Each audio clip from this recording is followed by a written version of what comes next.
Okay, let's get started here. So today we will briefly discuss project number 3. We have a little bit left to go with the logistic regression section. The main part of the day will be spent doing a review for test number 3. We'll also get to start multinomial regression.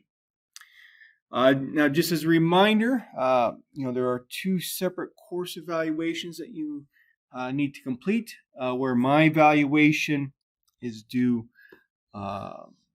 next week on Wednesday. Okay, are there any questions before we get started? So project number 3, the grades were good. The average score was 61 points out of 63 total possible. I don't really have specific comments about the project in terms of, let's say, commonly missed problems. But I do just want to make sure that you make sure that you understand how to predict groups without, let's say, using these main functions that we have available to us. So for example, with discriminant analysis, could you calculate posterior probabilities without using the LDA or QDA functions? Also, could you, let's say, calculate probabilities for nearest neighbor classification without the KNN or KNN.CV functions?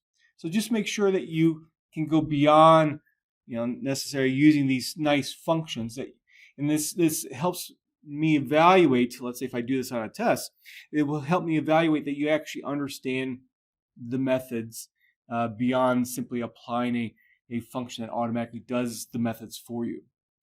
So please make sure that you do understand that part. Also, make sure that you complete problems 4 and 5 for the logistic regression section on that project. Okay. So were there any questions about the project? Okay, let's quickly finish up logistic regression. Just got 2 more pages. Now, as you've heard me probably say many times in this class, for other statistical methods that we've talked about, with respect to ROC curves, there's a lot more to them than what we've actually addressed in our class. So, for example, what one could do, let me get to a nice ROC curve here. Here's one. So this is an estimate. Basically, for every sensitivity, every false positive rate, we are calculating a statistic. And so because of that, you can think that there is some true, let's say, ROC curve out there. And so what one could do is actually calculate, let's say, a confidence interval band around the ROC curve. One could do that as well. And there's a lot of other research that has been done relative to the ROC curves. We just don't have the time to discuss all of them. But I just wanted to point that out in case you found this topic interesting. There's more out there. One could also do variable selection with logistic regression. We talked about that briefly, for example, with respect to discriminant analysis. One could do it for logistic regression too.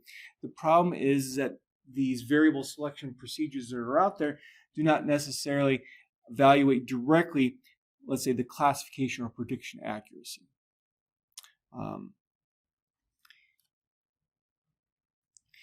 Now, we've looked at 2 measures of accuracy, sensitivity and specificity. There are 2 other ones that can be discussed as well. They're called the positive predicted value and the negative predicted value. And they kind of look at accuracy in reverse from what we've done before. So for example, the sensitivity was the estimated probability that you predict or classify positive, or I have positive there. You can think of it positive meaning a success as well.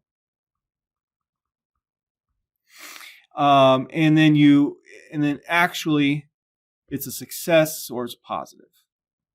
If you think of, let's say, a test, and I'm actually talking about an HIV example here. If you're testing someone for HIV, positive or negative is the 2 possible outcomes. Field goal kicking, place kicking, it would be success or failure. Okay? And so that was our sensitivity. But we could turn things around, and especially for diagnosing a person with a disease, this is often very important for the patient. We can now look at the estimated probability that someone's actually positive, given that the test has said that they are positive, or that they are classified as positive. So you can see how I just flipped these two parts here to get what's called the positive predicted value. We could also look at the negative predictive value as well, where we look at the estimated probability that someone's actually negative, given that the test has said that they are negative. Well, where would this really be important? Well, let's say that you're visiting a doctor, and the doctor has run a test on you, and the doctor says that you are positive for a disease. You've tested positive. Okay. Now, the first thing that you should actually ask the doctor after that is, well, doctor, what's the PPV? What's the positive predictive value? Because we talked about how these diagnostic tests are not 100% accurate, and you would want to know what's the probability that you're truly positive for disease. And so that's positive predictive value, negative predictive value in the case of a diagnostic test. You can think of maybe an underlying logistic regression model has been used to form this information for the tests. But you can imagine other settings too that positive and negative predictive values might be important. Now, we've talked about how also there's not just one of these statistical methods that help predict groups. There's not one that is always the best. And so what's often done is that you apply a number of different methods, and you look to see which method seems to work the best. And there's a number of different ways to quantify best. Obviously, overall prediction accuracy, but we talk about sensitivity, specificity. In fact, you could do the predictive values too. And in the end, you need to make a decision about which to use. And one thing that I have found to be useful in my actual applications of methods is to do a dot plot like this. And actually, this is actually a trellis plot, where I look at specificity, sensitivity, and the overall for, let's say, 6 different methods that we've looked at with respect to the place-kicking data set. My corresponding code here, if you want to see it, is in plotaccuracy.r. And so, for example, we can see here that in terms of overall, a logistic regression method for the place-kicking data set with a cutoff probability of 0.5 is a little bit better than the rest, but not much. If you're really concerned about specificity for a particular problem, maybe we aren't so here, we can see how linear discriminant analysis with a prior equal is best. And so this just really helps summarize what's going on rather than, let's say, looking at numbers in a table. You could do it for, this was based upon cross-validation. You could also do it for your validation data set as well. Okay, so that concludes then the logistic regression section. Okay, let's talk about test number 2. Test number 2. 3. So, just a reminder, or I shouldn't say a reminder, the format of the tests is similar to what we've had for test 1 and test 2. The topics will be cluster analysis, discriminant analysis, nearest neighbor classification, and logistic regression. Over the weekend, I posted a formulas/functions PDF file that's on the graded web page. You're welcome to download it. It's basically what it was before, but just updated to include the additional material. I still have the test 1 and test 2 material on it. Just as, if by chance you still wanted to go back and look at it, it's easy to do that. But, there's not, let's say, questions on the test that are directed from the test 1 or test 2 material.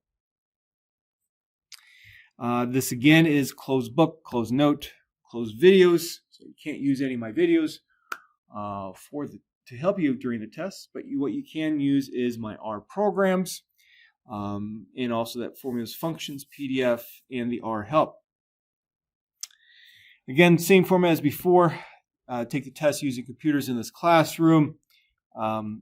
I will make the test available at 8 a.m. Okay, you'll just download it from my graded web page. It's going to be a Word file. Put all your answers in the Word file. Email the test back to me by 9:45 a.m. Do not leave the room until you have received confirmation from me that I've actually received your test.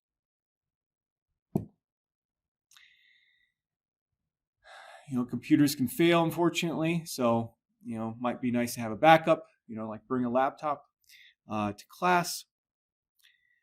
And I think what you found probably with taking these tests, that speed can be an issue. If it's taking you 10 minutes or 15 minutes to look through maybe some of my old programs to figure out what's the correct code to do something, well, then you probably have not studied enough. So make sure that you do study for this exam as if it was a closed book, closed note test, and only rely on the formulas, functions, PDF, only rely on my programs if by chance you can't remember how to do something.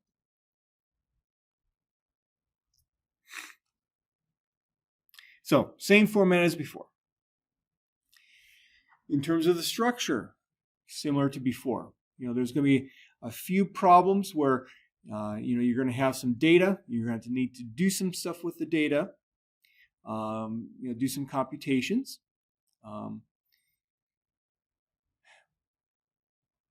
Then you're going to also need to interpret. The very last question of the test is a group of it's a group of let's say parts that are not necessarily interrelated in any particular way. That just help me, assess your knowledge on particular items.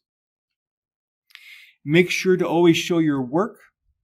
Even if you put a numerical answer down and it is correct, if there's no work shown, you will not get full credit. And the reason why I want to see your work, which means, like, for example, your R code and output, it allows me to assign partial credit if needed. Okay. Let's do review of the material. So cluster analysis. So in cluster analysis, we have this data where we don't know, what groups the observations came from. And so what we're trying to do is find groupings of these observations. And so we want to find observations that are similar to one another and put them into groups. Well, how do we determine what's similar or observations that are close to one another? Well, that's where using like a standardized Euclidean distance is used. Why do we standardize? Well, this has to do with the fact that variables might be measured on different scales, and we don't want that to factor into our analysis. In terms of clustering methods, I guess the big picture I have here, we've talked about hierarchical and non-hierarchical. Where for hierarchical, we focus on the agglomerative methods, and there was a number of them, like nearest neighbor, furthest neighbor. I could give you a question on the test where I say, okay, here's a very, very, very small data set. Tell me which two observations are joined together first by using, let's say, nearest neighbor. But don't rely on the hclust function to do it. So this allows me to assess, can you go beyond using these nice functions that we have available to us? Can you go beyond that and make sure that you really know what's going on in the background, you could say. Could do the same thing with furthest neighbor as well. We had, I think, some nice examples in the notes that help demonstrate this with small data sets. So the process, can you do it by hand? That's what I was referring to there in terms of without H-cluster. But also, I might ask you simply, well, just implement it in R, using whichever methods are easiest, which would be H-cluster. Now remember, with H-cluster, you have to also find the pairwise distances first before you can actually use H-cluster. So it's not a matter of just simply putting the data in a data argument of H-cluster. You have to actually do something before that. Now, with so many different methods, well, why do we have so many different methods? Well, not one is always, again, going to be best in every situation. So, think about advantages and disadvantages that we talked about for each of them.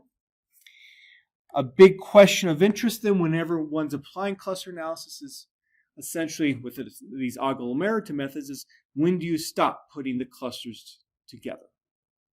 You don't want to end up with one cluster. So where do you stop? How many clusters then should I use? And this is where we had some tools available to us. A primary one is the hierarchical tree diagram. I could ask you simply a short answer question about, well, where do you cut the tree? What's the process? Should I cut the tree here or should I cut the tree there? I could ask that. Or I could just say, okay, you tell me what an appropriate number of clusters are. You find the tree yourself. Again, there's often more than one correct answer. A key for my evaluation, though, is evaluating, can you implement the process in an appropriate manner? One could also use principal component analysis to help, let's say, decide, do the clusters make sense? And this isn't a perfect method. Let's say if you can contrast two different situations. Let's say you did principal component analysis, and two principal components give you 95% of the total variability of your data, versus another situation where two principal components give you 50% of the variation of your data. And in both situations, let's say you plot the principal component scores. Well, that 50% one is not going to be as informative as the 95% one. Informative in terms of making a judgment of, do these clusters make sense or not? Also, there was some discussion about, well, what's a good cluster? What's a bad cluster? Go back and review that. So for non-hierarchical, we focus on one particular implementation, and that is k-means. This is what's used most often. Can you do this process without using the k-means function itself? How could you, though, also use the k-means function in R? One problem with this method is that the fact that you have to actually specify the number of clusters before you actually implement it. But fortunately, we also have a way to say, okay, well, let's specify 2, let's specify 3, let's specify 4, and through looking at all those different specifications, which is best? And we have this W measure to help us make that decision. It's not perfect. Again, you can easily justify in many situations, more than one particular value of K, but at least it does help. Now, another issue with using k-means clustering is that you're not going to always get the exact same result every single time you run it. The reason being is because of how the procedure is implemented in terms of choosing the initial cluster seeds. So the way that the process starts is, let's say k is equal to 3. 3 observations are chosen at random for, let's say, the first step of k-means clustering, and then the clusters are grown around that. Then in the second stage, that cluster center is going to move. And so the problem is that random part. And so anytime that you implement it, you could get potentially a different result. And so for that reason, we always need to set what we think of an R as a seed beforehand so we can duplicate our results. And then if you can get different results, then that's also helpful. It's helpful to actually run it multiple times. Okay. So that takes us to discriminant analysis. There's basically 2 different ways that we talked about implementing it: linear discriminant analysis, quadratic discriminant analysis. Make sure you understand that in terms of these 3 main prediction methods, where now we do know what the groups are beforehand, amongst these 3 main prediction methods that we've talked about before, these particular methods have probably the most assumptions behind them. Make sure you understand what those assumptions are. Basically, it's the multivariate normal. We talk about different ways to implement it, these methods. And I kind of mentioned this actually earlier. Could you find a posterior probability for, let's say, observation number 1 of the data set without using the LDA function? Make sure you understand at that level of detail how to do this stuff.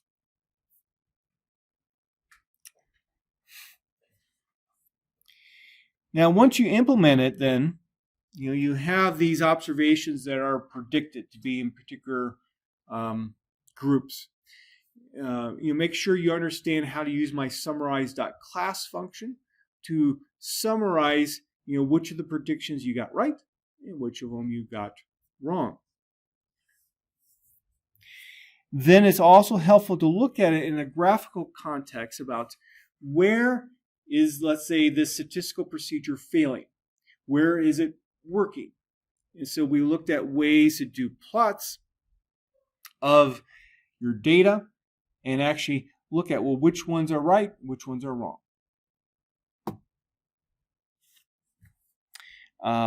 You make sure you can use the LDA and QDA functions as well.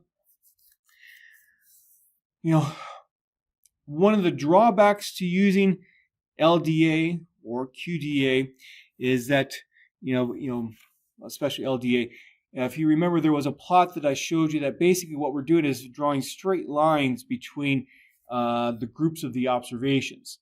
In some situations that can work well, in other situations it might not work well. And so LDA, QDA had the most assumptions behind it. The least number of assumptions then is this nearest neighbor classification. Again, we spent a lot of time talking about how we could do this process, let's say, by hand, where I just gave you the observations and we're not using, let's say, the K and N function at all. Could you implement that yourself? Then, how do you actually implement it using these particular functions? Make sure you understand the differences between the two. What's then the advantages over, let's say, LDA? Well, we're not drawing straight lines. But that it's not always going to be better than LDA. And we saw an example of that. So with the nearest neighbor classification, we need to again specify, well, in this case, how many neighbors do we want to look at? And we look and, should I specify 2 nearest neighbors, 3 nearest neighbors, and so on. And in terms of making the judgment, a final judgment about what do you use, well, what we can do is try a large number of different values of K for the nearest neighbors. And choose the one that gives you the best results. Once again, then, we can look at various plots to see where the predictions are right, where the predictions are wrong, and that might give you some intuitive feel for where the method's working, where it's not working. Then lastly, we just got done with logistic regression here. We had some preliminary things to do first in terms of how do we state the model, how do we estimate the model, how do we get, let's say, pi hat from the model. And once we do that, then we can actually implement what the purpose of this course is, or this section of the course is, and that is to, let's say, predict the corresponding groups. And how do we do that? Well, we have to set a cutoff probability. Normally, or intuitively, I should say, you would think, okay, use 0.5 as that cutoff probability. But it doesn't have to be. And, depending upon the situation, what you would like the sensitivity, what you would like the specificity would be, you can choose different values for your cutoff probabilities. And this is where these ROC curves then come into play. Make sure that you could actually, if I gave you 2 points or if I gave you a point on an ROC curve, could you, for example, find what that cutoff probability is? Could you just simply draw a ROC curve? Could you interpret the ROC curve? Let's say if I give you 2 different ROC curves corresponding to 2 different, let's say, logistic regression models, could you make a decision about, well, which one does prediction the best?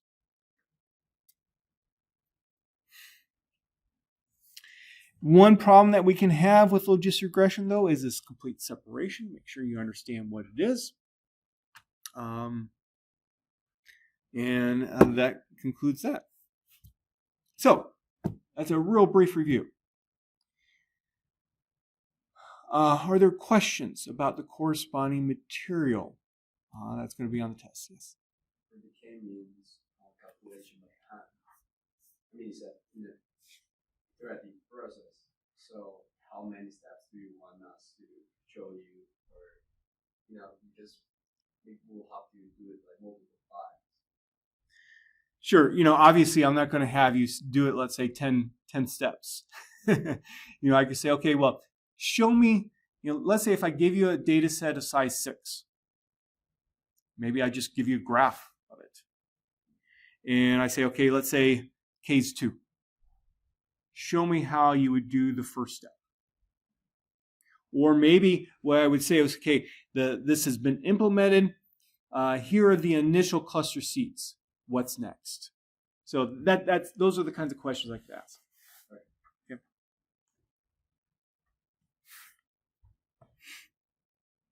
Other questions?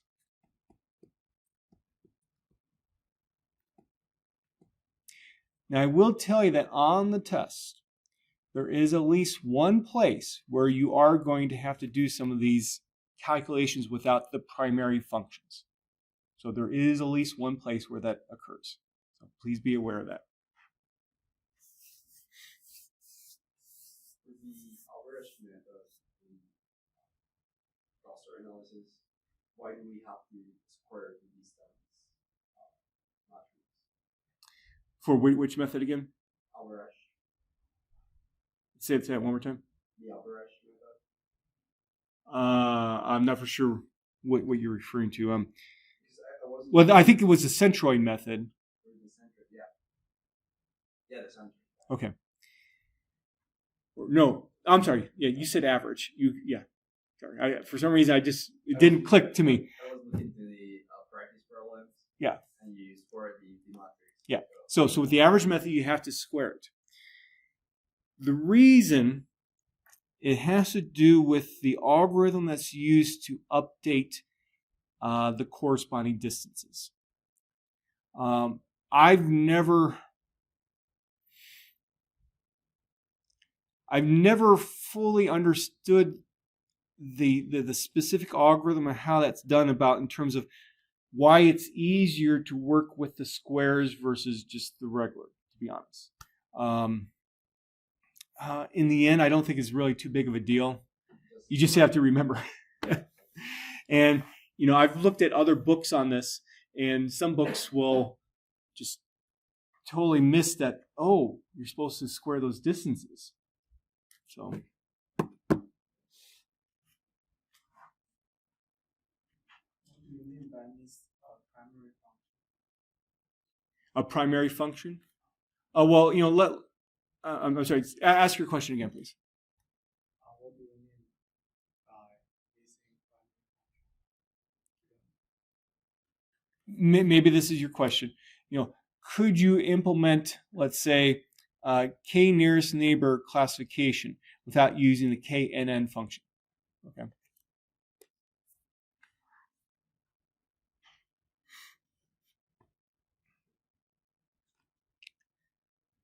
Other questions?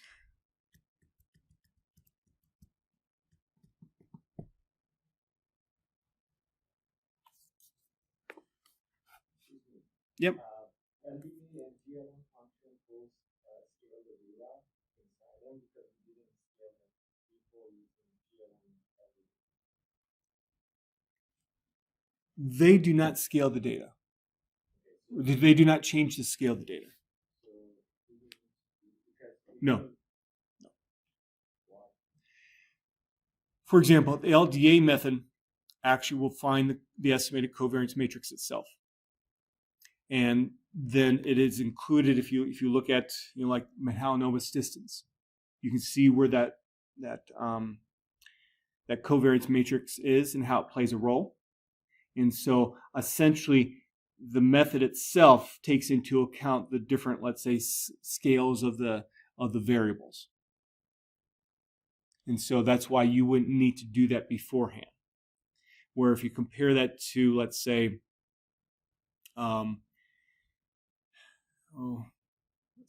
nearest neighbor classification. There's nothing in the actual, comparing, in terms of which is the closest observations. There's nothing in that itself that would automatically take into account, the different scales of data. And so that's why we, standardized, generally speaking. So the main thing is that, you look at LDA, you see sigma hat, the covariance matrix. You could see, the ways that I, describe the method, it actually is in there. And so therefore it is actually taking into account the possibility of different scales of the data by the, looking at variances in covariance matrix. Where nearest neighbor classification, just alone, like, the very first time that I applied it, which was without scale data, there's no way that it would take into account that maybe one variable is on a different scale than another. Okay. Now, with respect to GLM, what happens if you have, let's say, two independent variables that have, are measured on totally different scales? That's taken into account then by your estimates for your betas. And so that's how that is accounted for in that situation. Like if you have some independent variables that, let's say, are in values of like thousands, and another that are in values of, let's say, 0.01, you'll see the differences in the beta hats.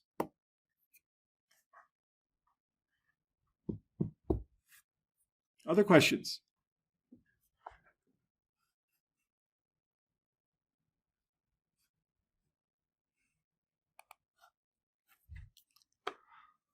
Okay, well, if there's no other questions, of course, between now and the test, please feel free to post a message to the discussion board. I know we haven't used it as much this semester as it usually is, at least in my other classes, but please feel free to post a message to the discussion board. I'm happy to answer any questions that you may have. If you have a question, probably somebody else in the class has the exact same question. So that's why I prefer you to post it there than to email it to me directly. Okay. So we're going to talk about now multinomial regression models. Logistic regression models allow us to predict the classification or predict the groups when you only have two groups. Now multinomial allows you to have 3, 4, and so on. In fact, logistic regression is just a special case of multinomial regression. But logistic regression is used just so much. That's why I like to keep it separate from multinomial regression. And multinomial regression really takes advantage of the multinomial probability distribution. This is a probability distribution that I wouldn't be surprised some of you haven't seen before. All it is the extension of the binomial, which bi meaning two, to now a situation where you have not just two possible outcomes, but 3, 4, 5, and so on outcomes. So that's why it's called multinomial. And so this is what it looks like. Suppose we have a situation where we have a variable called y that helps us denote the different possible groupings for your observations. So for example, y could be, let's say, political party affiliation in the US, where let's say y equal 1 is, let's say, Democrat, 2, Republican, and 3, we'll go Libertarian, 4, Green Party, 5, well, there's many others probably. We'll just say other. Sorry if you're affiliated with any of those other ones. And so we have 5 categories. And we might be interested in understanding better, what proportion of people are in the different categories, and eventually, what, let's say, maybe independent variables affect a person's corresponding choice for a political party. And so y is equal to j, where j is equal to 1 to capital J. So we have capital J different categories, like j equal 5. And this is what the probability distribution looks like. Let's say you sample, let's say, n people, little n people. You have n factorial over n sub j factorial, the product corresponding to all the categories. So n1 would be, let's say, the number of people who are Democrats in your sample. N2 would be the number of people who are Republicans, and so on. Then we multiply it by a product of pi sub j, which corresponds to the probability that the person's in, let's say, category 1, pi 2's probability that they're in category 2, and so on, each raised to the corresponding n sub j power. This is the multinomial probability distribution. So let's say if I want to find, let's say I have a sample size of 10. And I want to find the probability that n1 is 3, n2 is 3, n3 is 2, n4 is 1, and 5 is 1. I could find that with this by just plugging in the corresponding values if I knew the corresponding pi's. To see that indeed that this is a special case of a binomial, consider the situation where you have capital J equal 2. So I have n factorial over, let's say, n1 factorial, n2 factorial, pi 1 raised to the n1, pi 2 raised to the n2. Now, n1 plus n2 has to be equal to n. N's the total sample size. If you only have 2 categories, that means n1 plus n2 has to be n. So because of that, I could rewrite this as, I'm running out of space here. Let's see here. N factorial over, let's do it this way. n2 factorial, n minus n2 factorial. Why did I replace n1 with n minus n2? Because n1 plus n2 is equal to n. And then I have, let's say, pi 2 raised to the n2 power, 1 minus pi 2 raised to the n minus n1 power. So why did I replace pi 1 with 1 minus pi 2? Well, if everyone's just in one and only one category, that means pi 1 plus pi 2 has to be equal to 1. And so relative to what we've seen before for our binomial distribution, basically this n2 is, let's say, the number of successes. Pi 2 is the probability of success. This is the connection then between multinomial and binomial. Okay. Now let's change things up a little bit to correspond to more to what we're going to be doing. Suppose we have n, capital N, different observations of n trials. Well, how does that correspond to that political party example? Suppose I go out and sample 10 people, ask them their political party affiliation. Then I go sample another 10 people. Then I go sample maybe 20 people. Okay? Now, in this particular setting, I have 40 different people. And so n sub r here is going to be, let's say, the number of trials. Think of like in a binomial distribution.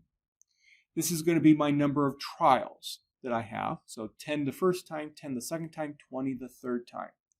And then n sub rj represents the number of people that are in the jth category for the rth trial. I'm sorry, for the rth, let's say, implementation. Here's another example. And I should start off with this one to help explain that better. We'll go to doing place kicking again. Suppose j equal 1 corresponds to a successful place kick. Okay. J equal 2 could correspond to, let's say, a wide left place kick. So a place kick that is missed to the left. Very similar to what happened to our place kicker in the Nebraska football game on Friday when he was trying to kick the game-winning field. Well, what could have been the game-winning field goal if you were watching that game. I was there. J equal 3 could be wide right, so you're to the right of the uprights. And then J equal 4 could be, let's say, just short, which could also mean, let's say, maybe it's blocked. Okay?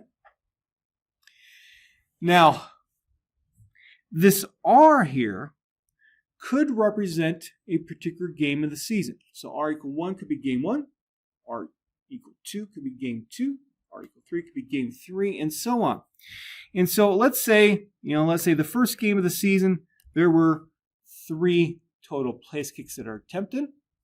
And then I observed, let's say, N11 to be 2, meaning that there were 2 successes. Let's say N12 could be 1, meaning that there was 1 wide left. N13 is equal to 0. There were no wide rights. And N14 is equal to 0, meaning there were none that were short. So that's game 1. And then game 2, you could also observe something else. So I think this is a little bit better explanation than what I was doing with the political party case. Sorry about that. So that's what our data looks like.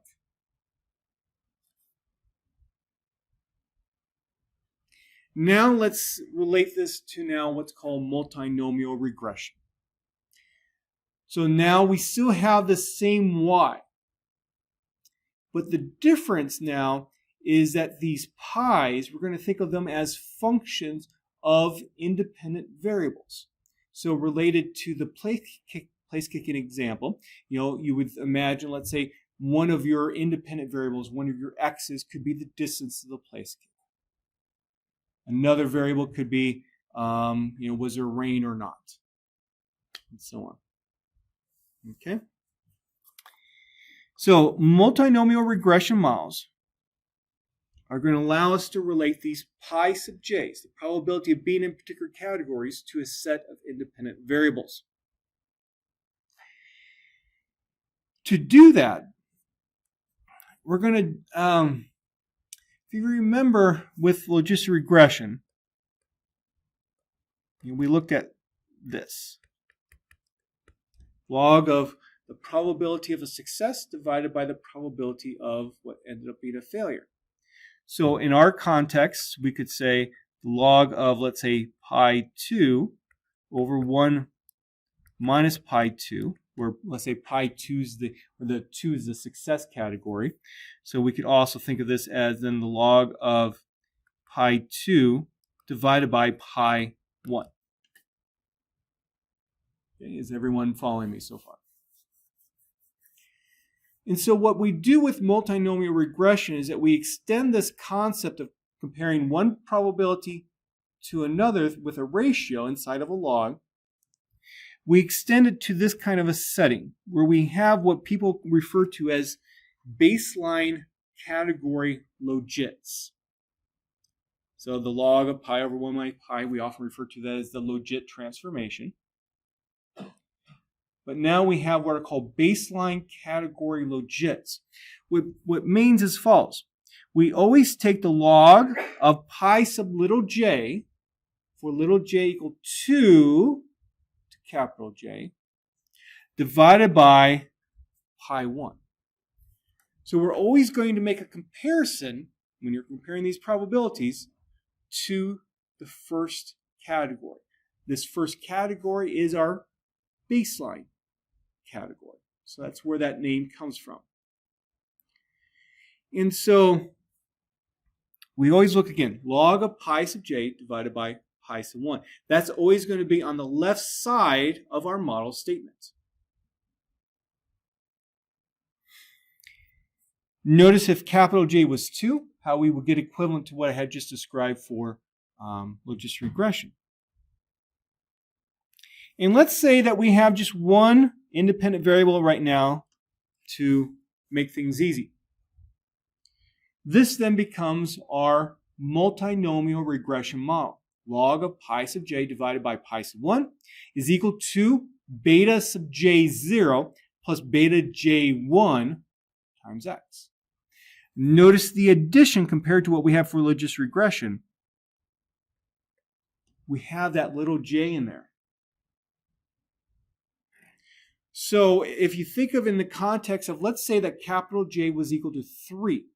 So I have 3 categories. That means my model will look like this. Log of pi sub 2 divided by pi sub 1 is equal to beta 2, 0 plus beta 2, 1 times x. And then also, I have log of pi 3 divided by pi 1 is equal to beta 3, 0 plus beta 3, 1 times x. That will be my full model if capital J was equal to 3. But notice how we have, let's say, 2 parts to it.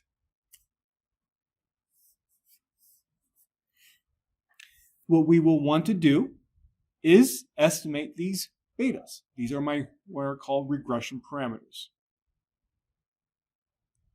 Then as you will see shortly, using this model, we have a way then to estimate just pi sub 3 itself, just pi sub 2 itself, and just pi sub 1 itself. We can use those estimates for those probabilities then to figure out eventually, should I predict category 1, 2, or 3? Now you might be worried about, okay, yes? Excuse me?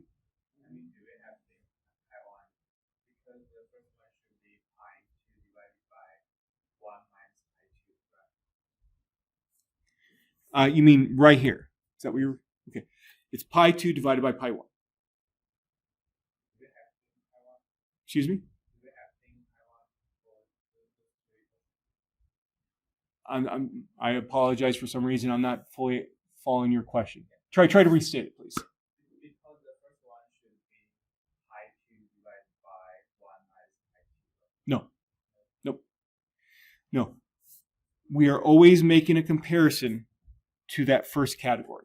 Always. Now, when we were doing logistic regression, and this is what I was trying to relate to here. When we were doing logistic regression, we only had 2 categories.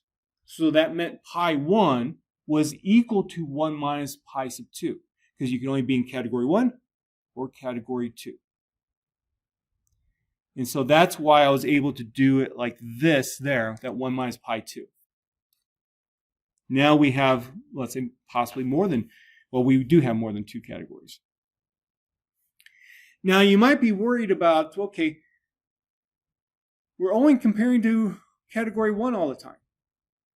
Are we missing something? You know, should we maybe be comparing to always category 2 or maybe category 3?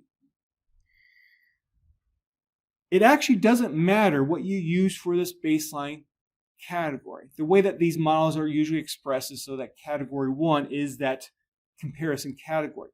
But the reason why it doesn't actually matter is as follows.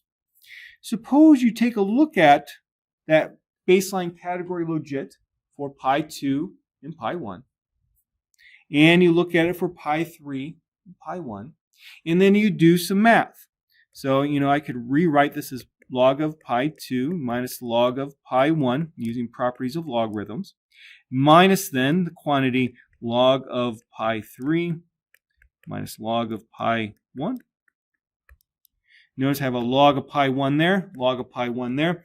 I have a negative, so that means that these cancel out, and I'm left with log of pi 2 minus log of pi 3, or equivalently, again using properties of logarithms, log of pi 2 divided by pi 3. What does that mean then in terms of our regression parameters or our independent variables? Well, we'll do exactly the same thing here. Do that same subtraction, and you're left with this. And so you can get to comparing category 3 to 2 by doing this simple subtraction. So a key thing to realize is that all we need, if we have, let's say, capital J categories, we only need J minus 1 of these, let's say, model expressions. Capital J minus 1. So if I have 3 categories, I can write out basically two let's say, lines to my model.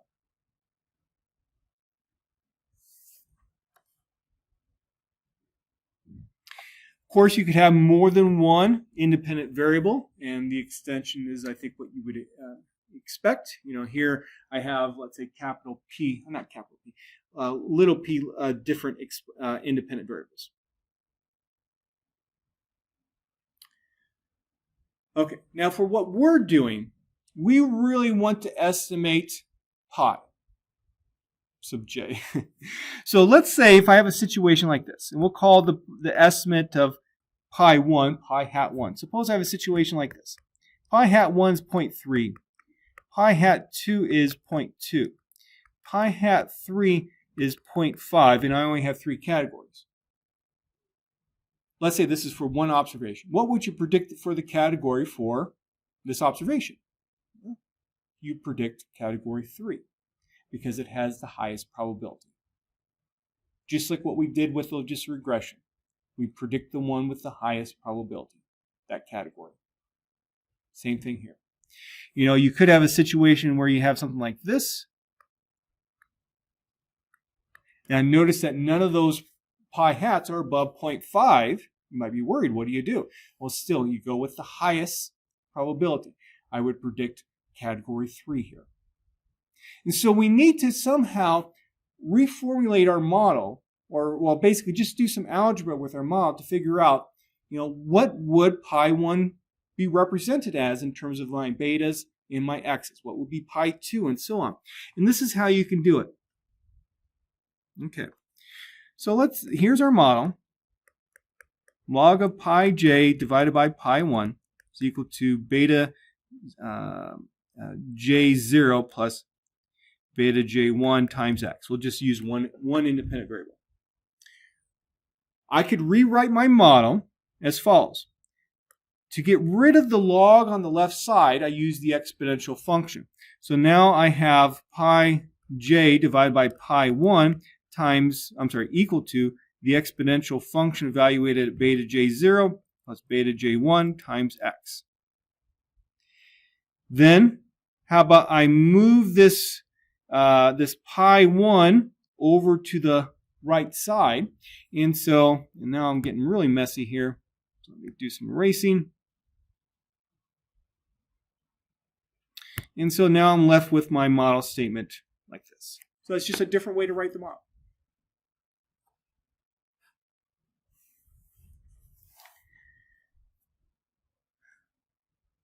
Now, since items are going to be in one and only one category, again, we know that if I were to sum up all those pi sub j's, I should get equal to 1.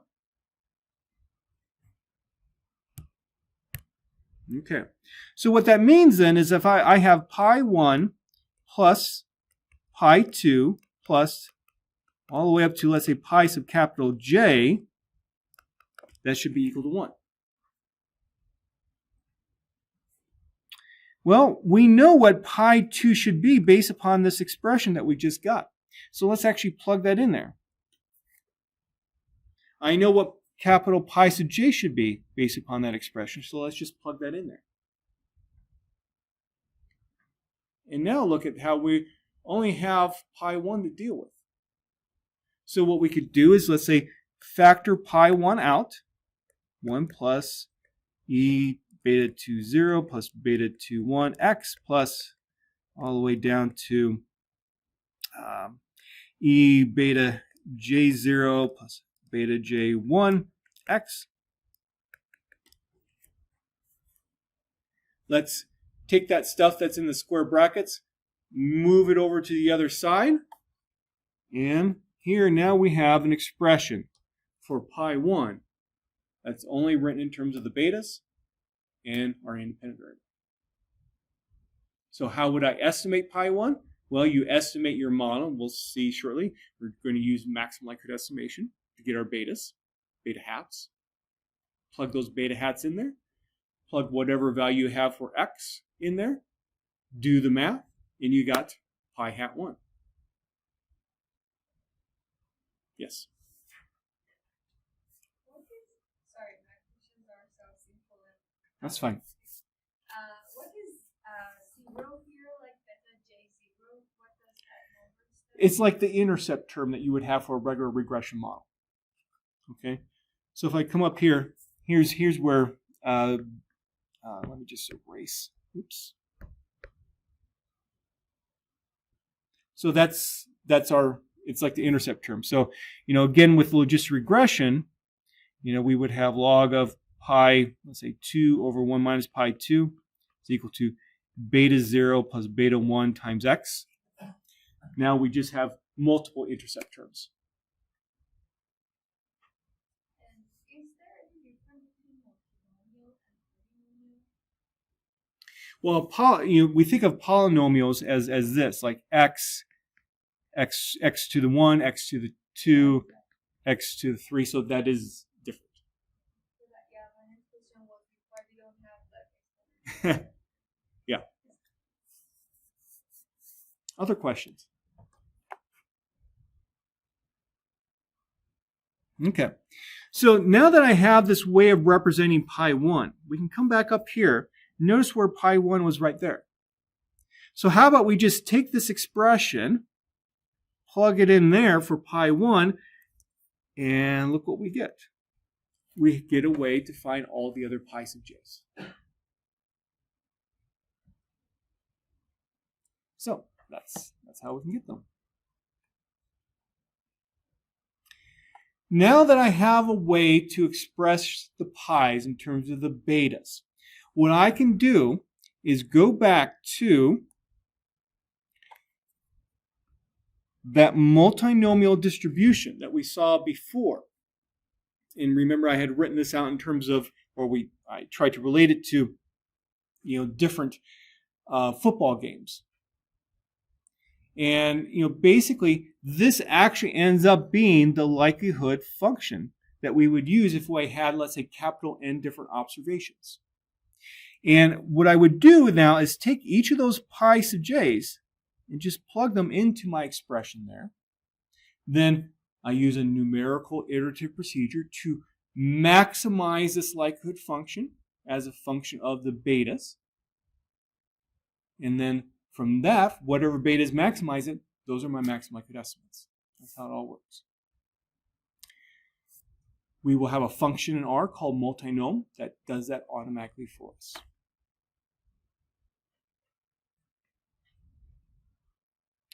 Now, this function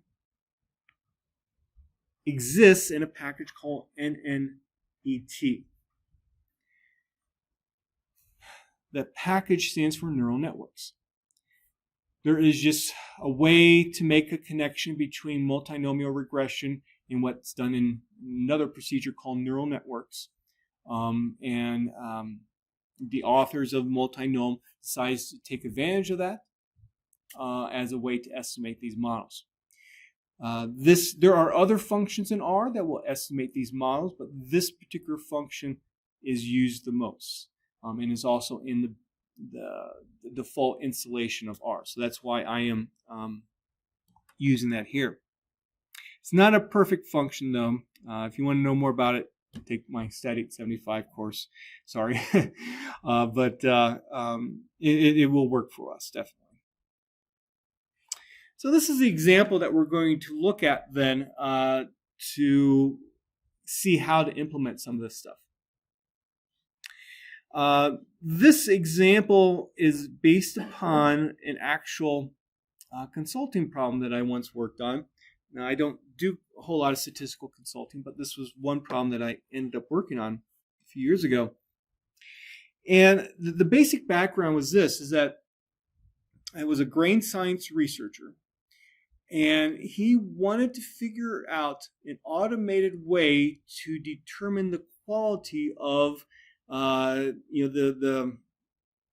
kernels, the seeds from a wheat plant. Those seeds would be used for like making flour and stuff. And there was 3 categorizations that people typically use for the quality of these kernels. Healthy, meaning that, hey, everything's good. Sprout, and you can think of that as, well, if it's a seed, it could have sprouted, just like any other seed would. If a kernel has sprouted, the quality of the flour that you're going to get from it is not as good. And so it's not as desirable as, let's say, having a healthy kernel. And then also a third categorization or third group is called scab. This corresponds to kernels that essentially exhibit some kind of disease, let's say. And again, as you might expect, a scab kernel is not good. We want healthy kernels. And so what this researcher did was let me make sure I'm not getting ahead of myself here. What he did was he had 275 kernels. And he used visual inspection on them by a human to determine were the kernels healthy, scab, or sprout. Then he put these kernels through this automated system that he created, which would automatically, without human visualization, that would automatically say, this is a healthy, this is a sprout, this is a scab. I'm sorry, let me back up. I misspoke there. He put the kernels through this automated system that would actually do some measurements on it first. Excuse me. It would measure the density of the kernel, the hardness, the size, the weight, and the moisture content. Also, these kernels could either come from hard red winter wheat, known as HRW, or soft red winter wheat, SRW. And then lastly here, we have what was actually the human measurement or the human decision about healthy sprout or scab. What I was trying to say before was he wants to use these variables here to predict healthy scab or sprout. And so in the end, he's hoping that his automated system could just simply take these measurements, do a very good prediction, and therefore humans don't need to be involved with making adjustments. Okay? So that's the basic setup here. The data is in wheat.csv that you can download from my website. Now for this particular problem, we can see that we have some variables here that have categories to them. And so because of that, I want to tell R to begin with, and indeed that these are, let's say, categorical in nature. And so this is where I put then the argument strings as factors is equal to true. I don't know. I don't know why I didn't double check this earlier. When I was preparing for our class today. But have we seen this particular argument before? Strings as factors equal true. Okay. Sorry, I should have checked this before class. Let me explain this. So R thinks of, let's say, categorical variables. It can think of it as what R calls a factor. It's just the terminology. I know we've talked about factor analysis. It's just a totally different thing. But it thinks of these categorical variables as factors, or at least we want it to think of it as a factor. And to tell R to do that, we can say strings as factors is equal to true. If we don't do that, especially in this part of the course, R will instead treat it as what it refers to as a character variable, and some of the stuff that we do here might not work out. We need to specifically say, hey, this is like a categorical variable, so treat it as a factor in R's terminology. So that's why I have that there. Now, to complicate things here, for the entire history of R until about 4-5 years ago, this was the default. Strings as factors is equal to true. And then they decided, oh, we're going to make it false now. I really wish they wouldn't have done that. I mean, if you think of it in terms of, just software itself, you really, really need to be careful about changing the default arguments for functions that people use a lot. Because now, anytime that somebody's going to use this function, they're going to have to change all their old code to including strings as factors equal true. And so I was very disappointed about when that change came about. So, there you go. 275 observations. So, for example, first observation, the density was measured in some scale to be about 1.35.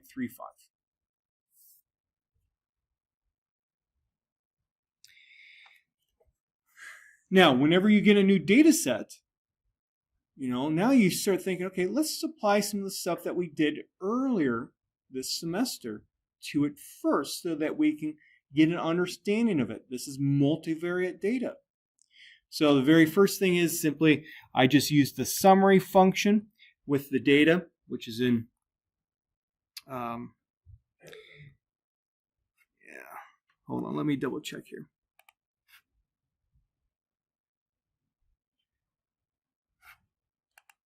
So unfortunately, I just noticed here, I have an errant 2 here. I was using this in multiple places, this data, and I made looks like I made a change to it. It's not going to affect anything that we do here, but just in the actual program that I have available, it's just simply called week. It's not week 2. So, we look at some very similar, very simple summary measures. So the minimum density is 0.74. The maximum was 1.65 amongst the 275 kernels. So now we can do a stars plot as well. I don't have the code here because we've seen this kind of code before. We have a stars plot. And, now we're kind of getting to the limit of, well, how many stars can I look at before it just becomes too many? And here's the stars plot here. And, we want to think about, okay, what are some things that we see here? Draw some lines.